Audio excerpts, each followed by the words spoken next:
Alors bonjour à tous, aujourd'hui c'est une vidéo un peu particulière pour deux raisons. La première c'est que je suis sur les pistes du Chinaillon dans les Alpes. La deuxième c'est qu'on va parler d'un sujet un peu spécial que moi j'expérimente peu personnellement, donc on va pour ça en parler avec deux personnes que sont mon frère et ma sœur qui en font souvent. Et ça s'appelle les rêves lucides. On peut connecter des espaces de conscience plus subtils, que l'on soit éveillé, que ce soit le corps endormi. On va essayer d'en savoir un peu plus et quel lien il peut y avoir avec concrètement dans notre vie, puisque ce qui me motive et ce qui m'intéresse, comme vous le savez, c'est le concret au quotidien. Allez, je vais aller les rejoindre.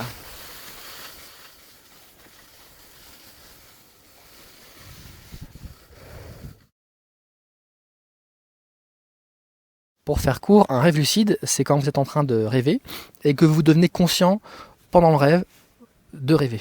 T'es plus en train de subir ton rêve, et donc de te laisser aller dans le rêve, c'est toi qui prends le contrôle du rêve. Donc si là par exemple on est dans un rêve, j'en ai un petit peu marre d'être au ski, j'aimerais bien être en Thaïlande. Je ferme les yeux, là je les rouvre, bon là ça marche pas parce qu'on est dans la réalité, mais je serais dans un rêve, là je me retrouve en Thaïlande. Ensuite j'ai envie de parler à quelqu'un, tac je fais apparaître. Et tout est c'est très puissant quand même, les émotions, les sensations, tout est très réel finalement, sauf qu'on est conscient que c'est du rêvé. Je repère des choses qui me semblent anormales. Par exemple, essayer de regarder l'heure et de se souvenir de l'heure, et puis après de regarder l'horloge à nouveau, et souvent l'heure change entre temps. Mais bon, de manière générale, c'est l'ambiance en fait. C'est une ambiance qui est super légère, on est préoccupé de rien, on a mal nulle part. Donc parfois quand on arrive à s'habituer un petit peu à ce genre d'ambiance, ça nous permet de prendre plus rapidement conscience qu'on est dans un rêve lucide. Donc soit je repère un détail anormal aussi. Par exemple, il y a quelqu'un qui est à côté de moi où c'est impossible dans la vraie vie que cette personne-là soit avec moi. Ou alors il se passe quelque chose de complètement délirant, du genre il y a un éléphant qui est en train de faire de la balançoire sur la plage, et là je me dis, il y a peut-être un truc quand même qui n'est pas très très réel. Et aussi à force d'avoir l'habitude d'en faire, maintenant c'est juste une sensation. Des fois je suis dans mon rêve et je sens que c'est pas la réalité. Je me dis, il y a un truc qui fait pas réel. Et ne serait-ce que d'avoir un doute, je suis sûre que c'est un rêve. Parce que là par exemple c'est la réalité et j'ai aucun doute sur la réalité qu'on est en train de vivre. Ah non. Là c'est un rêve, là on sait pas en fait, là, mais là je suis en train de rêver par exemple parce que je sais très bien que la neige que je prends, elle est pas aussi froide qu'en vrai. Pour être sûr qu'on est dans un rêve, on peut très bien par exemple essayer de passer son doigt à travers sa paume de main. Et dans un rêve ça marche en fait, à un moment donné on arrive à traverser la main. Ou alors de faire ça, puis à un moment donné peut-être que les doigts ils se mélangent, ou il y en a 5-6 d'un coup, ou voilà. Enfin ça m'est déjà arrivé de faire ça. Après il y a quelque chose je pense qui est commun à tous les rêves, c'est que les écritures ont du mal à rester similaires. Donc si on est en train de lire un journal, on peut s'écarter avec le visage, revenir dessus, regarder, et là on voit que les écritures elles ont changé, c'est pas exactement la même chose. Pareil pour tout ce qui est les heures, les chiffres. Pour avoir l'assurance de faire un rêve lucide, ils doivent en effet recourir à un contrôle de réalité qui devient une sorte d'automatisme. Les contrôles de réalité varient en fonction des rêveurs. Le plus fiable pour moi consiste à me pincer le nez tout en essayant de respirer par le nez. Si on se pince le nez dans un rêve, la respiration du corps réel en train de dormir se poursuit. On se sent donc respirer alors que le nez est apparemment bouché. On prend donc conscience du fait que l'on est en train de rêver.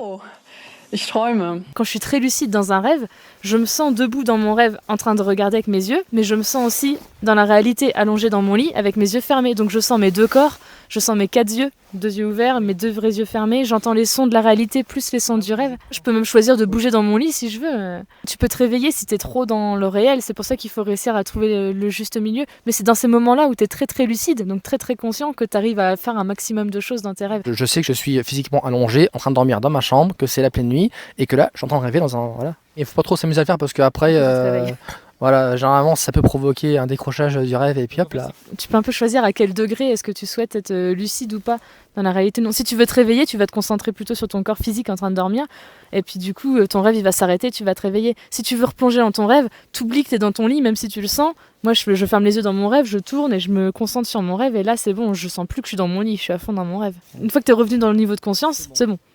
quand je sens que je suis en train de perdre le contrôle, souvent le décor onirique, en fait, il devient flou.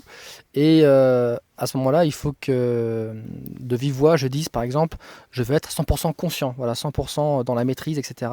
Et généralement, le décor devient tout net, un petit peu comme dans le film Inception, là. Sinon, il faut toujours que mon esprit soit occupé à regarder ou à observer quelque chose du décor, de l'environnement. Donc, il ne faut pas que je commence à rien faire, parce que c'est dans ces moments-là en fait que je commence à perdre un petit peu le contrôle. Alors cet objet-là, ok, je le sens bien entre mes mains, d'accord, qu'est-ce que je peux voir de ça pour vraiment bien manquer dans le rêve en fait, voilà. À moi ça m'est venu d'un coup en fait, depuis que je sais pas, je dois avoir 10 ans, un truc comme ça. J'en faisais régulièrement et pour moi ça me paraissait normal. Oui, une fois j'avais rêvé que j'évoluais dans une histoire d'Astérix et Obélix et que quelques secondes avant le réveil, je pouvais sauvegarder l'histoire là où elle en était et la reprendre le lendemain au moment où j'avais arrêté le rêve, quoi. C'est comme Thomas, c'est depuis toute petite et moi aussi je pouvais reprendre mes rêves, mais moi c'était même aller plus loin et ça continue. C'est à force d'avoir des lieux qui se répètent dans mes rêves, j'ai une ville dans mes rêves. Et quand j'étais petite, je pouvais choisir dans quel lieu de ma ville j'avais envie de faire mon rêve et reprendre certains rêves. Et il y a des personnages qui sont récurrents, il y a des noms de rues, j'ai plusieurs lignes de métro, j'ai des lignes de tramway, enfin c'est hyper... Moi, c'est pareil. Ouais.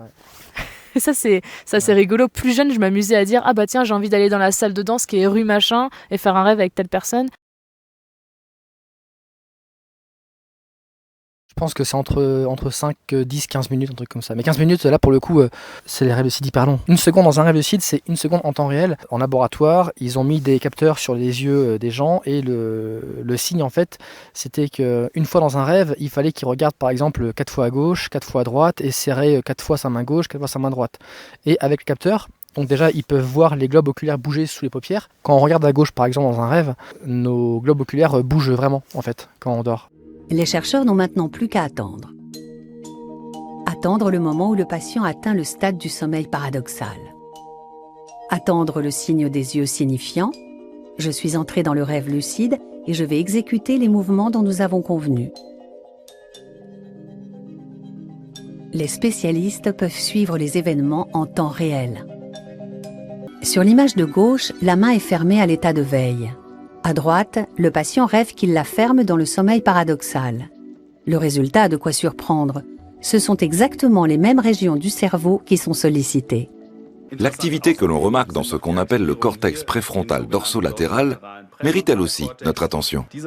Cette partie du cerveau est sollicitée à l'état de veille chaque fois que nous exécutons des tâches cognitives complexes. Dans le sommeil paradoxal et dans un rêve normal, ces deux régions ne représentent pratiquement aucune activité. Or, nous voyons ici, dans le rêve lucide, que ces zones du cerveau sont réactivées et tout autant sollicitées qu'à l'état de veille. En fait, dès qu'on est conscient dans un rêve, c'est tellement réel. Je veux dire, le décor, il est comme la réalité, les sensations sont les mêmes. C'est vraiment comme une deuxième vie, un peu. Tout de suite, la journée au ski, c'est quand même super chouette. Mais un rêve lucide, c'est pareil. C'est tout aussi chouette et c'est toi qui contrôles tout. Donc, t'as la même conscience que là, tout de suite, mais en rêve. Donc c'est pareil, c'est juste que c'est pas le même monde. T'évolues dans un monde différent, mais c'est pareil. Sauf que tu fais des choses encore plus incroyables. J'ai déjà fait un saut en chute libre de l'espace. J'étais montée avec un avion au-dessus dans la stratosphère et j'ai sauté, j'ai fait une chute libre avec parachutisme derrière de folie. C'est des trucs que je peux faire qu'en rêve lucide. Alors forcément, j'ai hâte que ça se reproduise parce que j'ai envie de faire plein de choses. Par exemple, je pourrais faire un toboggan qui fait 3 km de long, je pourrais être une professionnelle de skateboard ou ce que je veux. En fait, je peux faire ce que je veux en rêve lucide. Donc c'est excitant, bah oui. Il n'y a pas besoin de fumer non plus, hein, parce que parfois il y en a qui disent ouais, faut fumer pour être comme ça, quoi. Mais non. Pas besoin. J'aimais bien, on va dire, expérimenter l'environnement, c'est-à-dire, par exemple, une fois ça m'est déjà arrivé de me baigner dans l'océan et de porter un petit peu l'eau de mer, on va dire, dans la bouche pour voir si elle était aussi salée qu'en réalité, voir si je peux passer à travers certains supports, certains décors. On peut vraiment jouer en fait dans ses rêves et puis repousser ses limites. J'ai commencé à expérimenter les sorties hors du corps depuis un rêve lucide. D'ailleurs, il y a un bouquin, je peux peut-être le citer, c'est le bouquin de William Buhlman qui s'appelle Les voyages au-delà du corps. Il est vraiment très bien décrit au niveau des étapes en fait. On traverse plusieurs étapes avant de sortir de son corps. Au moment du rêve, on est vraiment c'est comme si notre cerveau était dans un état de méditation. Donc Oui, c'est ça. voilà. Et en fait, ça permet de provoquer, donc c'est pour ça que ça permet de provoquer des sorties du corps, par exemple, et d'autres états modifiés de conscience. Voilà, ça c'est clair. Un des meilleurs que j'ai eu, mais j'ai un peu oublié pour le coup, mais j'avais demandé, c'est ça, à avoir un aperçu d'une de mes vies antérieures, bien sûr pour ceux qui croient aux vies antérieures, à travers un écran en fait. Il y a beaucoup de symbolique, ça m'est déjà arrivé aussi quand j'étais pas très bien, d'avoir des éléments de réponse par rapport à mon état d'âme, à ma santé morale, tout ça, via un rêve. Mais ça nous ouvre des possibilités de folie. Après, j'ai déjà arrêté certaines de mes peurs à travers du rêve lucide. Par exemple, dès que j'avais peur d'un film d'horreur ou peur de quelque chose, je me remets dans la situation. Sauf que d'un coup, je le subis plus puisque je sais que je suis dans un rêve, donc j'ai beaucoup moins peur. Et j'affronte ma peur. Donc, par exemple, à l'époque, la fille dans The Ring, j'en avais peur. Elle est très charmante d'ailleurs. Tout à fait charmante. Et l'affronter en face à face. Et je me souviens, elle était devant moi, je lui disais en rêve lucide, mais en fait, t'as rien du tout, t'es juste une fille. Puis je lui lançais des bonbons comme si c'était un chien pour la nourrir. Et je la ridiculisais. Et en fait, du respect total. et depuis, j'en rêve plus. Et depuis, elle me fait plus peur. Je vis la vie plus consciemment, j'ai l'impression que je me sens plus consciente et proche de moi-même, surtout avec les rêves lucides. On peut aussi s'entraîner, se perfectionner dans des sports, par exemple, tout ce qui est acrobatie, etc. Dans les rêves, on peut s'entraîner sans risque. Alors, Si je fais du basket, je peux m'entraîner à faire du basket en rêve lucide et je vais m'améliorer. Mais il y a des choses que je fais en rêve lucide que je peux faire que en rêve lucide. Par exemple, voler. Moi, c'est ce que j'aime faire. moi, j'arrive pas. J'arrive pas à voler. À chaque fois, je me casse la figure. Voilà. Je plane sur 2 mètres et puis après, je m'écrase. Voilà. Moi, mon best-of de ce que je préfère faire, j'aime bien poser des questions à moi-même et demander aux gens des réponses aussi. Donc ça m'aide pour ma vie personnelle. Faire apparaître des personnes, ça, j'aime bien aussi. Par exemple, si j'ai envie de parler à ma grand-mère qui est décédée, je peux la faire apparaître. Ça me permet de passer un moment sympa avec elle. Je pense être un musicien moyen. J'ai remarqué que les idées que je trouve dans mes rêves lucides ne me viennent pas en journée. J'ai aussi constaté qu'elles ont une qualité que je ne peux pas atteindre autrement. Les rêves lucides m'ont donc rendu de bons services en me donnant de l'inspiration. Gerald Kuske a composé dans un rêve lucide une grande partie de la chanson avec laquelle il a rencontré le plus de succès. Dans ses rêves, il utilise une méthode établie à l'avance. J'ai un petit poste de radio dans ma cuisine que je cherche toujours dans mes rêves lucides. Je dois le chercher car il se trouve généralement caché derrière quelque chose. Une fois que je l'ai trouvé, je l'allume et il ne me reste plus qu'à sélectionner la station qui me convient.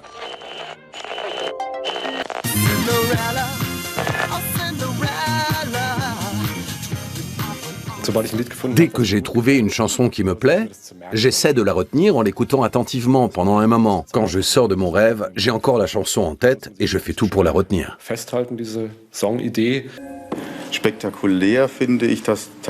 Je trouve fantastique que l'on puisse montrer que lorsqu'on bouge dans un rêve lucide, le cerveau présente des activités similaires à celles en état de veille. Lors d'une expérience consistant à lancer des pièces dans une tasse, le chercheur a pu comparer 4 groupes de sujets. Certains se sont entraînés à lancer les pièces à l'état de veille, d'autres ont fait l'exercice mentalement, d'autres encore l'ont fait dans leur rêve lucide, et le dernier groupe ne l'a pas fait du tout. Le résultat de cette expérience a validé son hypothèse initiale. La question à laquelle je voulais répondre était la suivante. Peut-on prouver que l'on apprend vraiment lorsque l'on s'entraîne dans un rêve lucide? L'expérience a démontré que l'entraînement au cours du rêve lucide a eu un effet positif sur la performance. Pour Mark Edmondchek, rêveur lucide depuis sa tendre enfance, le sport mental nocturne fait depuis longtemps partie intégrante de son entraînement quotidien. Comme les autres rêveurs lucides qui utilisent le sommeil paradoxal à des fins pratiques, il utilise des scénarios clairement définis à l'avance.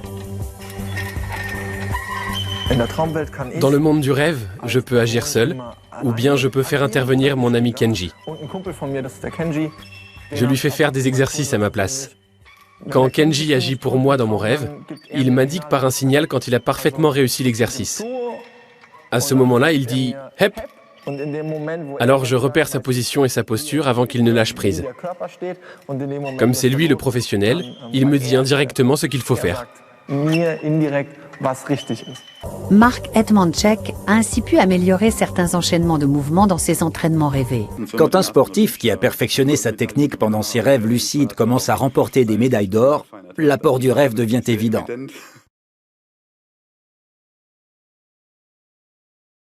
On peut pas retirer de l'argent, par exemple. Taper son code, retirer de l'argent, voir si ça passe. Les appareils électroniques fonctionnent mal généralement dans les rêves.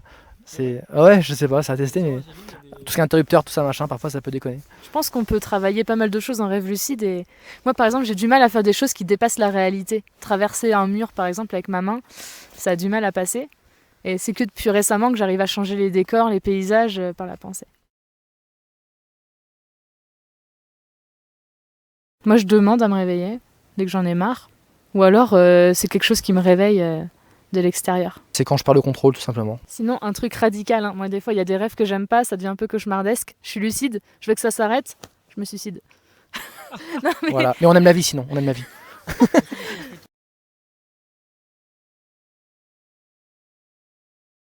Ah ouais, moi je suis toujours bien après un rêve lucide. Je suis contente. Puis il y a un état de conscience qui est particulier, c'est un petit peu comme si tu avais médité. Tu vois, ton conscience est réveillée dans l'inconscient, c'est quand même assez puissant en sensation. Je me sens bien, je me sens hyper consciente et je vais passer une bonne journée. J'ai l'impression d'avoir déjà passé une journée en fait et d'en recommencer une autre. Une petite dédicace, hein. Voilà. Voilà.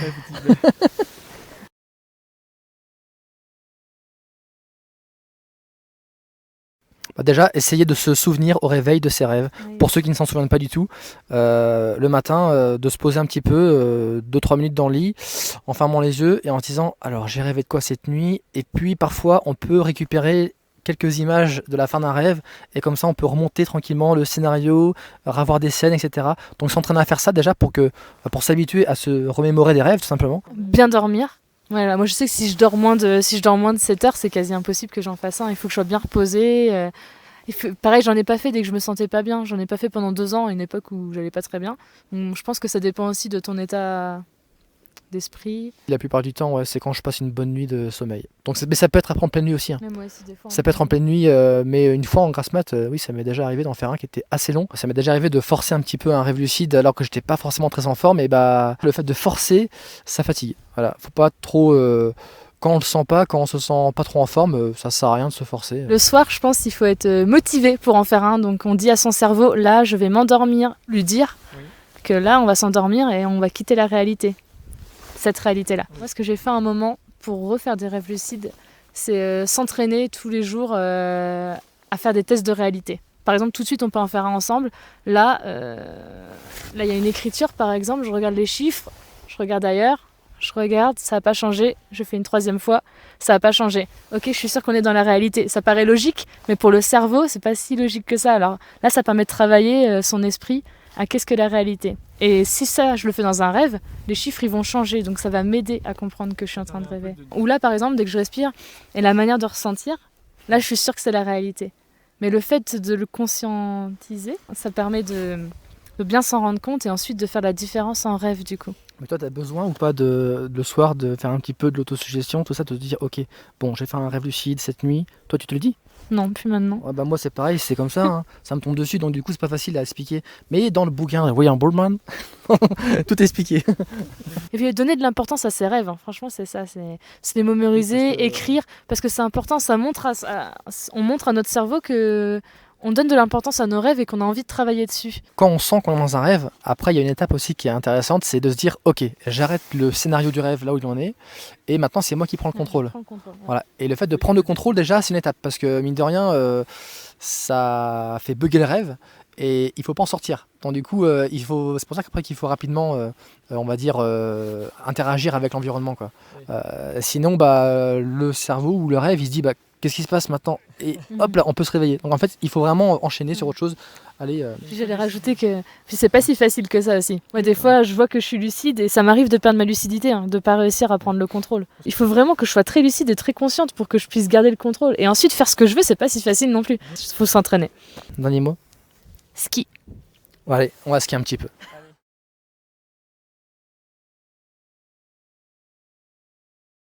Plutôt que de prendre le télésiège, on n'a qu'à s'endormir et puis on vole jusqu'en haut de la montagne. Comme ça, on se tape une super piste de ski.